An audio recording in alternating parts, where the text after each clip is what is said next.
జై శ్రీరామ్. 2022 నుంచి 2025 జూన్ వరకు మొత్తం 17 ప్రెడిక్షన్స్ అనేవి ప్రూవెన్ అయ్యాయి.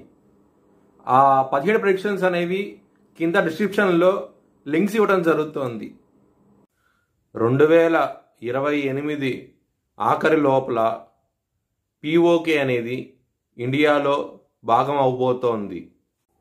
సింహరాశికి అధిపతి సూర్యుడు. సింహరాశిలో మగ 4 పాదాలు, పుబ్బ 4 పాదాలు, ఉత్తర 1వ పాదం ఉంటుంది. ఈ నక్షత్రం వాళ్ళందరికీ నేను చెప్పే మాస ఫలితాలు వర్తిస్తాయి. ఈ మాసంలో 2వ స్థానంలో కుజుడున్నారు, అష్టమంలో శని భగవానుడు ఉన్నారు. కుజుడి దృష్టి శని మీద, శని దృష్టి కుజుడి మీద పడుతోంది. కుటుంబ పరంగా, ధన పరంగా ఇబ్బందులు ఉంటాయి. ఈ మాసంలో చాలా జాగ్రత్తగా ఉండండి. ముఖ్యంగా కోర్టు కేసు విషయాల్లో మాత్రం వ్యతిరేక తీర్పు వస్తుంది. కొంచెం జాగ్రత్తగా ఉండండి.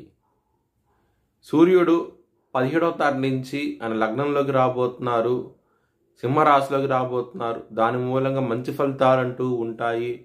పేరు ప్రశ్నలు అధికంగా ఉంటాయి. చాలా ఆనందంగా ఉంటారు. ఆగస్టు 17వ తారీఖు వరకు మీకు ఆరోగ్యపరంగా ఇబ్బందులు ఉంటాయి. మానసికంగా స్ట్రెస్ అనేది అధికంగా ఉంటుంది.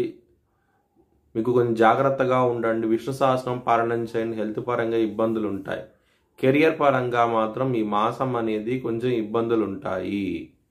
జాగ్రత్తగా ఉండండి. మీ మీద పాలిటిక్స్ లాంటి ప్లే అయ్యే అవకాశం ఎక్కువగా ఉంది. కెరియర్ పరంగా మాత్రం చాలా జాగ్రత్తగా ఉండండి.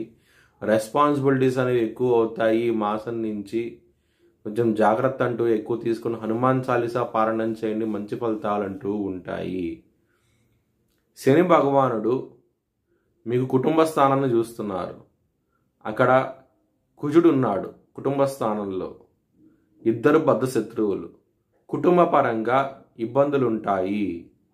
మీ వారే మోసం చేసే అవకాశం ఎక్కువగా ఉన్నది. మీ బంధువర్గంలో ఎవరికీను డబ్బు పరంగా మాత్రం ఇవ్వకండి. మనీ అనేది ఇవ్వకండి కుటుంబ సభ్యులకి. మీరు మోసపోయే అవకాశం ఎక్కువగా ఉన్నది. మీరు డబ్బు ఇచ్చి మీరు శత్రుత్వాన్ని కొని తెచ్చుకున్న వాళ్ళు అవుతారు. కొంచెం జాగ్రత్త అంటూ ఎక్కువ తీసుకోండి. మ్యారేజ్ పరంగా ఇబ్బందులు ఉన్నాయి, చికాకులు ఉన్నాయి, గొడవలు ఎక్కువగా ఉన్నాయి.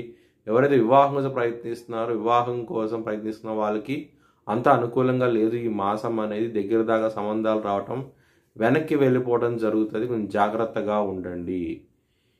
ఎవరికేను నమ్మద్దు, ఎవరికైనా డబ్బులు ఇవ్వకండి. ఈ మాసం అనేది మోసపోయే అవకాశం ఎక్కువగా ఉన్నది. మీ భవిష్యత్ వివరాల కోసమై హెచ్ఎల్ఎన్ జ్యోతిష్యాలను సంప్రదించండి.